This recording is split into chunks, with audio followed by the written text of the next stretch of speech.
Hello বন্ধুরা, আমি পাবনী। তোমরা সবাই কেমন আছো? আশা করছি ঠাকুরের আশীর্বাদে তোমরা সবাই খুব ভালো আছো। বন্ধুরা, আজ আমি রাধা মাধবের চন্দন যাত্রার ভিডিও নিয়ে তোমাদের সামনে চলে এসেছি। চন্দন যাত্রা বৈশাখ মাসের শুক্লপক্ষের তৃতীয়া তিথি অর্থাৎ অক্ষয় তৃতীয়ার শুভ দিনটি থেকে শুরু হয়। টানা 21 দিন ধরে পালন করা হয় এই চন্দন যাত্রা। প্রচণ্ড গরমে ভগবানকে শীতলতা প্রদান করার জন্য ভক্তবৃন্দ এই 21 দিন কিন্তু গোপাল সোনা, রাধা মাধব ও নারায়ণজিকে চন্দন লেপনের মাধ্যমে চন্দনযাত্রা উৎসবটি পালন করেন। শ্রীপাদ মাধবেন্দ্রপুরীর স্বপ্নে এসে স্বয়ং গোপাল ঠাকুর ওনাকে মলয় পর্বত থেকে চন্দন নিয়ে এসে সেই চন্দন ওনার সর্বাঙ্গে লেপন করার কথা বলেন। এই দিব্যলীলার স্মরণে টানা 21 দিন ধরে এই চন্দনযাত্রা উৎসবটি খুব ধুমধাম করে কিন্তু পালন করা হয়। খুব বেশি আড়ম্বর না করে ভক্তবৃন্দ নিজেদের সামর্থ্য অনুযায়ী ঘরে কিন্তু সুন্দর করে এই চন্দনযাত্রা উৎসবটি পালন করতে পারেন। তো চলো বন্ধুরা, কি করে আমরা বাড়িতে চন্দনযাত্রা উৎসবটি পালন করব তাই নিয়েই তো আজকের ভিডিও। দেরি না করে ভিডিওটি শুরু করা যাক। ঠাকুর ঘরে এসে ঠাকুর ঘর পরিষ্কার ও আচমন করে নিয়েছি। এবারে রাধা মাধবকে স্নানাভিষেক করিয়ে নেব। বন্ধুরা, রাধা মাধবকে স্নানাভিষেকের জন্য আমি এখানে স্নান পাত্রটি নিয়ে নিলাম। এবারে আমি এই স্নান পাত্রটিতে আমার রাধা মাধবকে কিন্তু বসিয়ে নেব। বন্ধুরা, আজ আমি রাধা মাধবকে শুদ্ধ জলের দ্বারা স্নানাভিষেক করাবো। তবে তোমরা চাইলে এই বিশেষ দিনটিতে ওনাদেরকে পঞ্চামৃত দিয়েও স্নানাভিষেক করাতে পারো।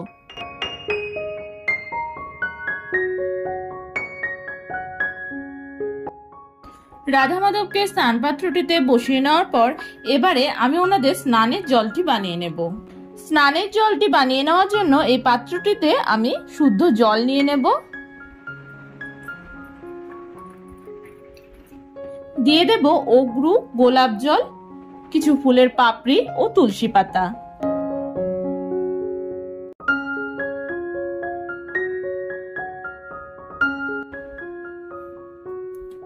এবারে বন্ধুরা, এখানে আমি দক্ষিণাবর্ত শঙ্খ নিয়ে নিয়েছি। এই দক্ষিণাবর্ত শঙ্খের মাধ্যমে কিন্তু আমি রাধা মাধবের স্নানাভিষেক করাবো।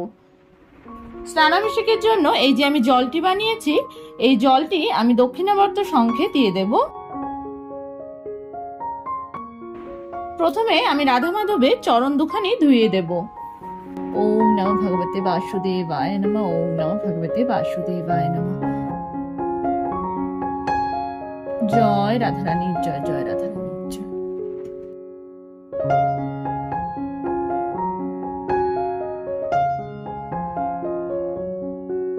ওম নমঃ ভগবতে বাসুদেবায় নমঃ, ওম নমঃ ভগবতে বাসুদেবায় নমঃ, ওম নমঃ ভগবতে বাসুদেবায় নমঃ। জয় রাধারানী, জয় জয় রাধারানী, জয় জয়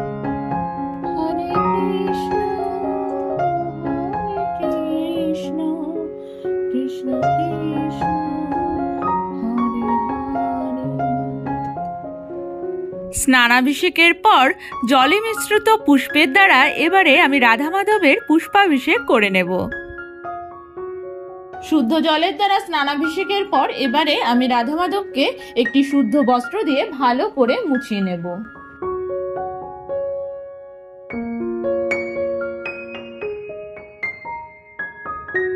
রাধা মাধবের স্নানাভিষেকের পর ওনাদেরকে সুন্দর করে আমি মুছিয়ে নিয়েছি। এবারে আমি ওনাদের বস্ত্র পরিয়ে সুন্দর করে সাজিয়ে দেব। তোমরা দেখতেই পাচ্ছ আমি রাধা মাধবকে কিন্তু ওপরের জামাটা পরিয়ে দিয়েছি। এবারে আমি শ্রীকৃষ্ণের ধুতিটি পরিয়ে দিলাম।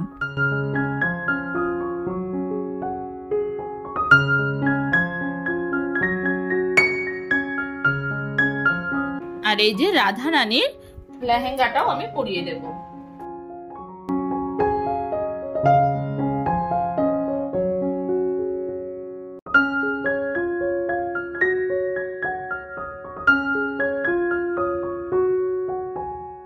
বন্ধুরা, রাধা মাধবকে কিন্তু আমি অনেকটাই সাজিয়ে নিয়েছি, এখনো কিন্তু আরো সাজানো বাকি রয়েছে। তবে তার আগে আমি রাধা মাধবের জন্য এখানে চন্দনের মিশ্রণটি বানিয়ে নেব। চন্দনের লেপনটি বানিয়ে নেওয়ার জন্য এই পাত্রটিতে আমি প্রথমেই দিয়ে দেব বেশ খানিকটা চন্দনের গুঁড়ো। বন্ধুরা, আমি কিন্তু এখানে কেশর চন্দনের গুঁড়ো নিয়ে নিয়েছি। তোমরা চাইলে সাদা চন্দনের গুঁড়ো নিয়ে নিতে পারো, অথবা চন্দন বেটেও নিতে পারো। এর মধ্যে আমি দিয়ে দেব সামান্য পরিমাণে সাদা চন্দনের গুঁড়ো।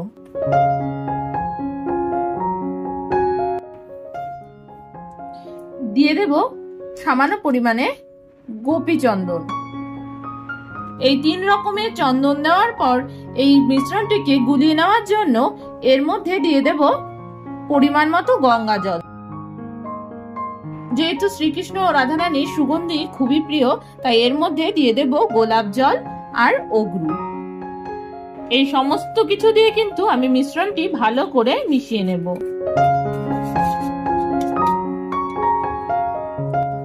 বন্ধুরা, চন্দনের মিশ্রণটি কিন্তু আমাদের মিশিয়ে নেওয়া হয়ে গেছে। এর থেকে যে এত সুন্দর একটা সুগন্ধ বেরোচ্ছে বন্ধুরা, তোমরা এই সমস্ত কিছু মিশিয়ে যখন চন্দনের মিশ্রণটি বানাবে একমাত্র তখনই সেটা বুঝতে পারবে।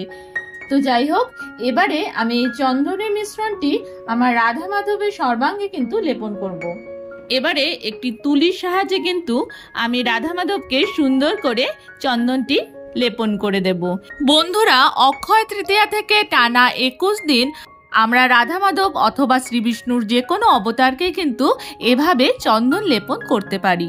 তবে বন্ধুরা, তোমরা যদি টানা 21 দিন এভাবে চন্দন যাত্রা উৎসবটি পালন করতে না পারো, তবে অক্ষয় তৃতীয়া থেকে টানা 21 দিনের মধ্যে যে কোনো একটি দিন তোমরা বিশেষভাবে চন্দন যাত্রা উৎসবটি পালন করে বাকি দিনগুলিতে কিন্তু রাধা মাধব, গোপাল সোনা বা শ্রী বিষ্ণুর যে কোনো অবতারের কপালে চন্দনের তিলক দিয়েও এই চন্দন যাত্রা উৎসবটি টানা 21 দিন ধরে পালন করতে পারো।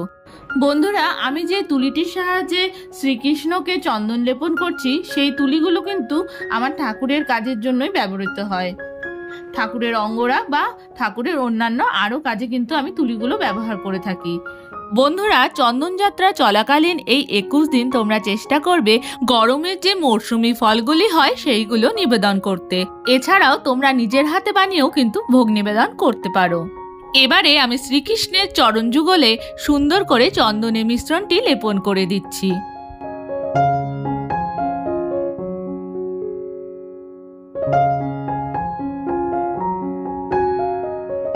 বন্ধুরা, শ্রীকৃষ্ণকে কিন্তু আমার চন্দন লেপন করা হয়ে গেছে।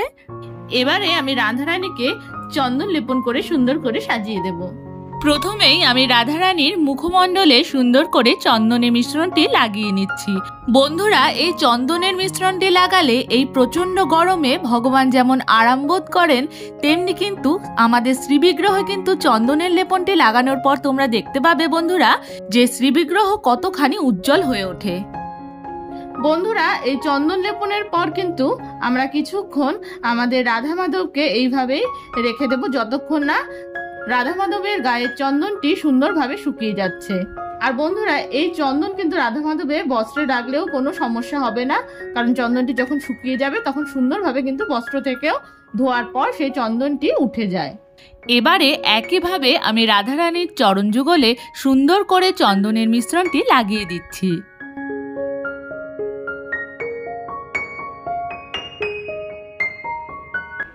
এবারে বন্ধুরা, রাধা মাধবের গায়ে যে আমি চন্দন লেপন করলাম সেটা কিছুক্ষণের জন্য আমি শুকোতে দেব।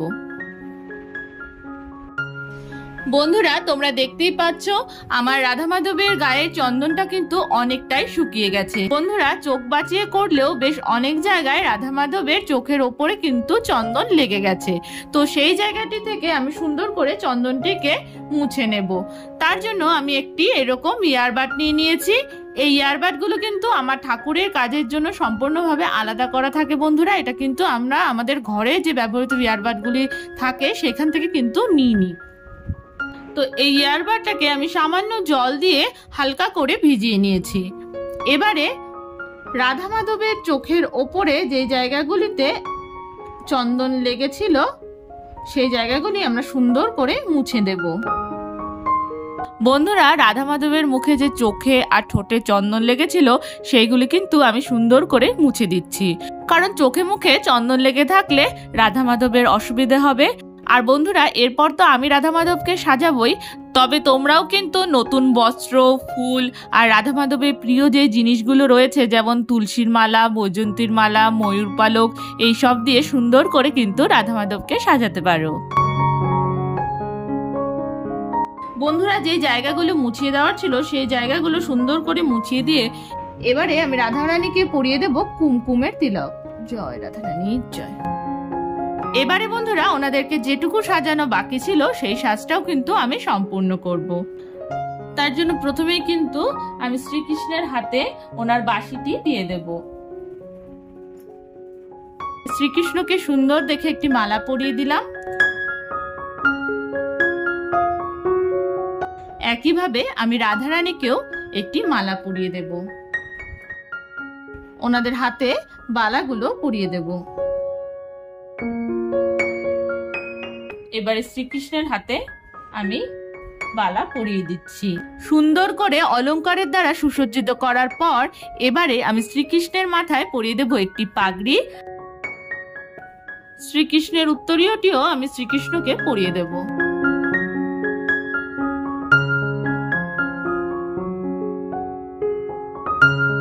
আর রাধারানীকে পরিয়ে দেব ওনার ওড়নাটি।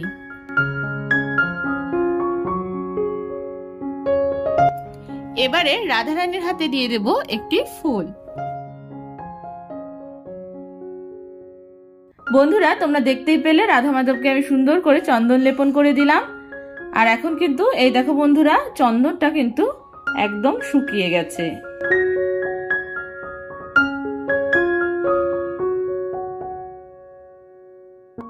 এবারে আমি ওনাদেরকে ওনাদের আসনটিতে বা বসার জায়গাটিতে বসিয়ে নেব। রাধা মাধবকে আসনে বসানোর আগে আমি ওনাদের আসনটা শুদ্ধ করে নেব। তার জন্য আমি এই আসনটির মধ্যে সামান্য গঙ্গা জল ছিটিয়ে দিলাম। আর রাধা মাধবকে বসানোর আগে এই আসনটির ওপর আমি কিছু ফুলের পাপড়ি ছড়িয়ে দেব। প্রথমে আমি শ্রীকৃষ্ণকে আসনটিতে বসিয়ে দিচ্ছি।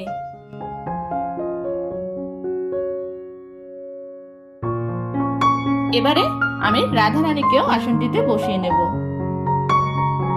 এবারে আমি শ্রীকৃষ্ণের চরণে চন্দন সহযোগে দুটি তুলসী পাতা নিবেদন করছি।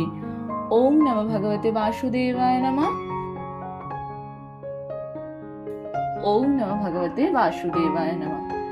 চন্দন সহযোগে আরেকটি তুলসী পাতা আমি রাধারানীর হাতে দিয়ে দেব। জয় রাধারানী জয়। এবারে আমি এখানে একটি ফুলের মালা নিয়ে নিয়েছি। এই মালাটি আমি শ্রীকৃষ্ণকে ও রাধারানীকে পরিয়ে দেব। ওম নমঃ ভগবতে বাসুদেবায় নমঃ। প্রথমে আমি শ্রীকৃষ্ণকে মালাটি পরিয়ে দিলাম। এবারে আমি রাধারানীকেও এই ফুলের মালাটি পরিয়ে দেব। জয় রাধারানী জয়। জয় রাধারানী জয়। এবারে আমি একটি ফুল নিয়ে শ্রীকৃষ্ণের চরণে ফুলটি নিবেদন করব।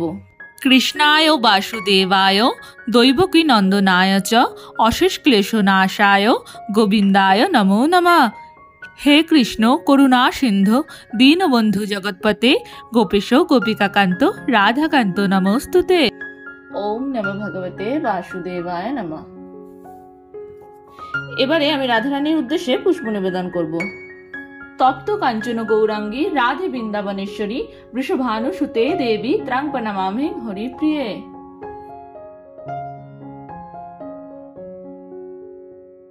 বন্ধুরা, তোমরা দেখতেই পাচ্ছ এখানে কিন্তু আমি রাধা মাধব গোপাল সোনাদের সর্বাঙ্গে সুন্দর করে চন্দন লেপন করে দিয়েছি। আর মা লক্ষ্মী ও নারায়ণকে সুন্দর করে একটি মালা পরিয়ে দিলাম। আর বন্ধুরা, আমি কিন্তু নারায়ণজির শুধুমাত্র কপালেই চন্দন লেপন করেছি। নারায়ণজির সর্বাঙ্গে চন্দন লেপন করার প্রয়োজন নেই। এবারে আমি ধূপ ও দীপ জ্বালিয়ে নেব।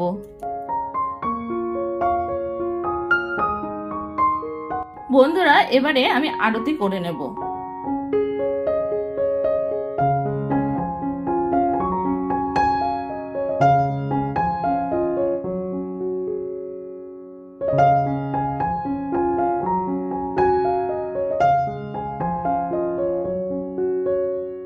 বন্ধুরা, এবারে আমি আজকের ভোগ নিবেদন করব।